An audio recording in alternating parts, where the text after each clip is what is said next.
Колку се грижиме за редовното одржување и сервисирање на лифтовите во стамбените згради? На ова прашање, но и на неколку други ќе се обидеме да дадеме одговори заедно со нашиот денешен гостин. Велам добар ден и добре дојде за господинот Горан Сековски, председател на Македонското здружение за лифтови. Добре дојдовте. Добре најдов, добар ден.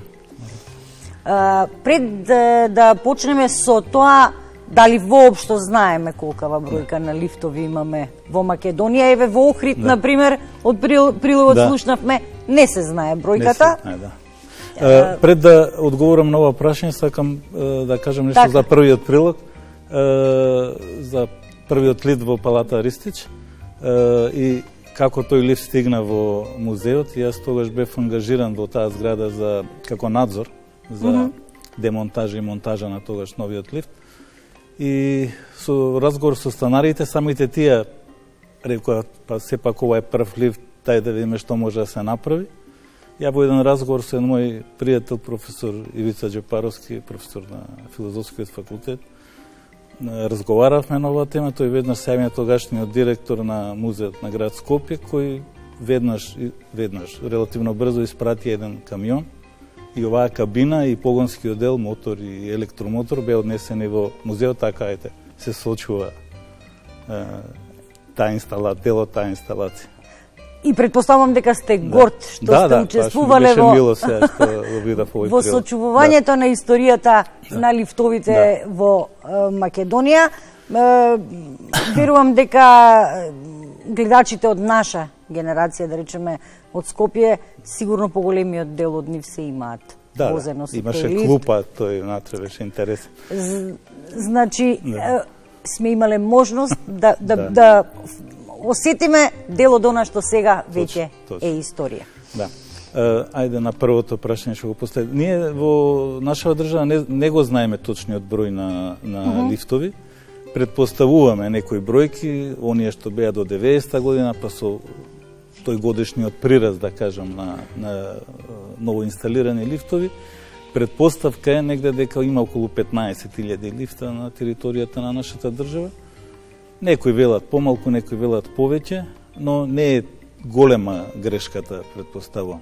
Инаку, техничката инспекција, сега таа со промена на министерствата со делење доживеа некоја трансформација, надлежноста отиде во пазарна инспекција, тој инспекторат за лифтови.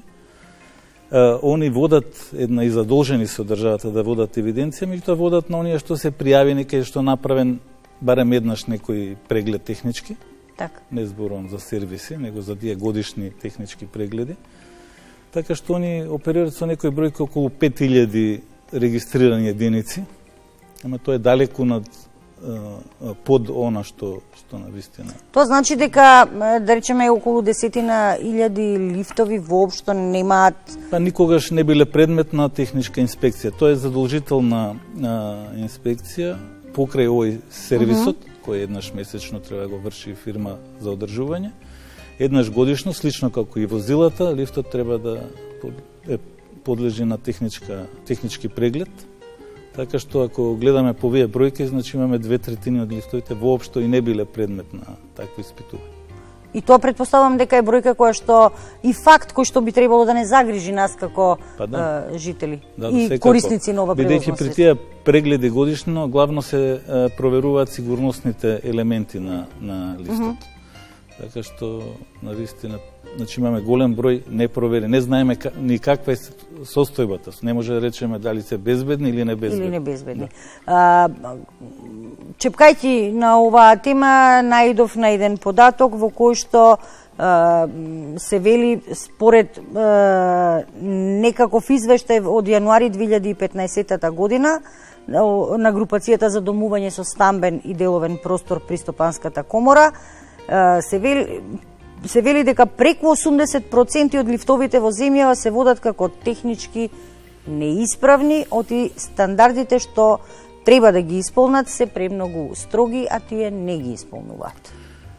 Па видете, во тоа време, ја би рекол дека тоа е делумно точно. Да. Во тоа време, веројатно, и не биле извршени голем број технички прегледи на лифтови, така што пак ќе направам една аналогија со возилата. Вие ако не сте биле на технички преглед, тоа автоматски е несигурно возило. Може би е, ама може би и не знаем. Истото и со лифтовите. 2015 година веројатно оваа бројка го одразувала оној број или процент што воопшто не била извршена техничка инспекција на тие лифтови. Така што ете, во таа смисла може да се каже дека условно или формално тие се биле небезбедни лифтови. Или се водат како небезбедни. Што е она што треба да го поседува еден лифт за да кажеме дека е безбеден за употреба? Да не набројам. Меѓутоа, значи имаме во нашиот правилник предвидено некои 5, 6 или 7 таму подобрувања за лифтовите, за постарите лифтови. Така.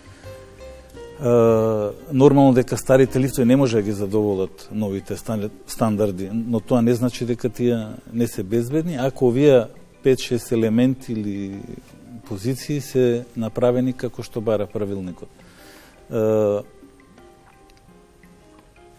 Она што го имаме, да речеме, во поновите згради, или како пандан на ова што претходно го зборувавме, не мора да значи дека ако во некоја зграда постои лифт, да речеме од 80-тите години на минатиот век, дека тој е полош од некој нов лифт што е монтиран пред 3-4-5 години во... дури може да дојде и до обратна ситуација, може и таков еден лифт од 70-тите или 80-тите кој е добро одржуван, кој ги има сите овие дополнителни подобрувања на безбедноста, инсталирано да и формално и секако да е побезбеден од некој од минатата година кој е запуштен, да речеме, или нешто не е исправно, некој безбедносен уред не функционира.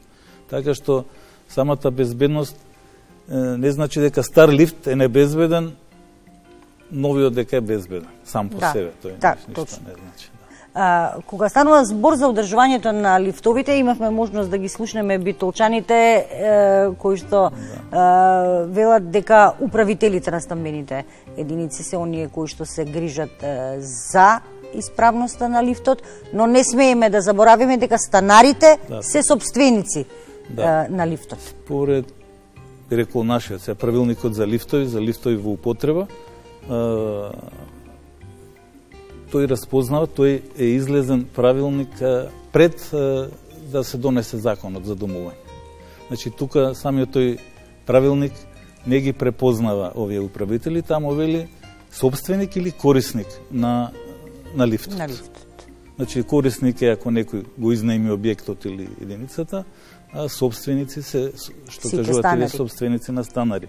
Законот за домување излезе подоцна, се не може да се сетам дали 11-12, како беше. Така што, веројатно, со нивниот закон и правилници, оние преземаат одговорноста, меѓутоа собственикот останува станарите.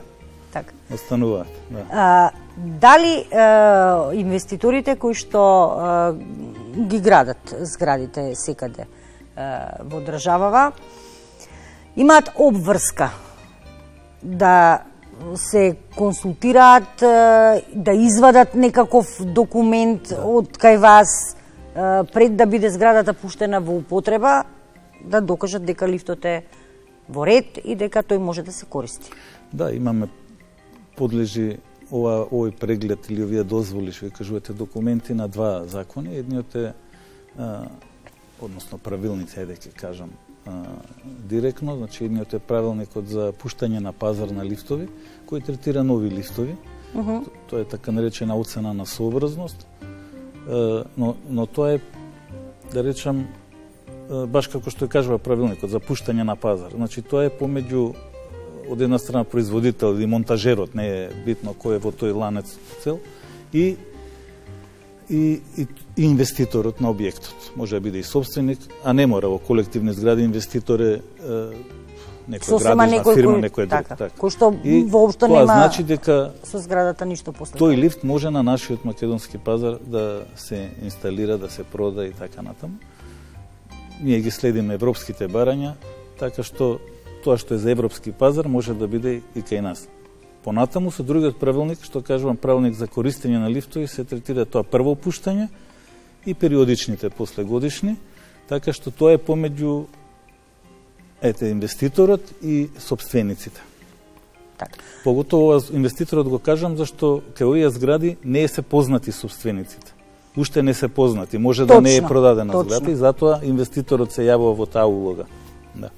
Кога веќе споменавте какви лифтови има на базарот во Македонија, споменавте дека се трудите тоа да бидат од квалитетни европски производители или светски производители, ајде да не се ограничуваме. Значи, треба да имат она CE ознака, CE маркинг, што велиме, тоа е оцена сообразност, тоа значи дека тој производ е за европскиот пазар, односно ги задоволува европските стандарди. Ние како држава сме обврзани тие да ги користиме. Најдоцна од издавањето во рок од 6 месеци по автоматизам стануваат македонски. Јас сум и во тој комитет во стандардизација, значи некојаш и порано тоа го правиме утијаме, но тоа не игра некоја улога. Значи сите барања што се за европскиот пазар се истите и кај нас. И веројатно тоа е најлесниот начин за да се усогласиме со да фатиме чекор со Европа. Мислам дека и барање до нашата држава дека мора тоа да го спроведе. Од друга страна имаме сега и монтажа, не е само производот како производ, тука има монтажа, одржување, многу фактори кои влијаат на ние што велиме квалитет или на корисниците, дали ќе речат лифтот е добар, не е добар и така натаму. Генерално, веројатно се среќавате со секакви ситуации на терен. Каде најмногу грешиме ние како корисници на лифтовите? Па, корисници, не собственици. Како корисници на лифтовите. Добро, лифтот треба да се користи како што е предвидено, обично и има и некои упатства.